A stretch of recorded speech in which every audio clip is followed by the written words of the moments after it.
అమరావతి 5 కోట్ల ఆంధ్రుల కలకు పునరుజ్జీవనం. ఇది కేవలం ఒక నగరం పునఃప్రారంభం కాదు, 5 కోట్ల మంది ప్రజల ఆకాంక్షల ప్రతిరూపమైన కలల రాజధాని నవనిర్మాణం.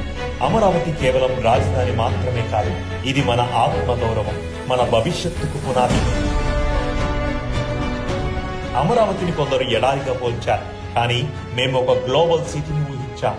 ఇతరులు రాజధానికి అడ్డుపడితే మేము మాత్రం మాస్టర్ ప్లాన్ తో ముందుకెళ్లాం. ఆంధ్రులకు ప్రపంచం గర్వించే నగరాన్ని నిర్మించాలని అనుకున్నాం, అదే విధంగా అడుగులు వేస్తున్నాం.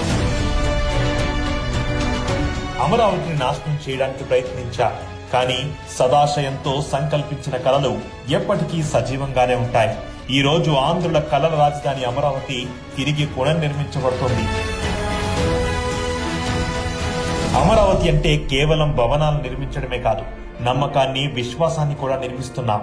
65,000 కోట్ల పెట్టుబడులతో, పాలనా సంస్థలతో, పర్యావరణ అనుకూల రవాణాతో, ప్రపంచ స్థాయి ప్రణాళికలతో అమరావతి రేపటి యువతకు ఒక ఆదర్శ రాజధానిగా నిలుస్తుంది. ఇది ప్రపంచం కీర్తించే నగరం, భారతదేశం గర్వించే గొప్ప రాజధాని, మన భవిష్యత్ తరానికి గొప్ప వారసత్వ సంపద.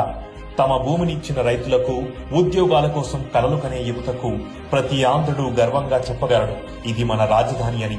చరిత్ర ఎల్లప్పుడూ గుర్తుంచుకుంటుంది. ప్రభుత్వాలు మారినా మా విజన్ మాత్రం చెక్కు చెదరదు. సత్యం ఎల్లప్పుడూ నిలుస్తుంది. అమరావతి గెలుస్తుంది. అమరావతి 2.4 ఆంధ్రుల కలల రాజధానికి శ్రీకారం.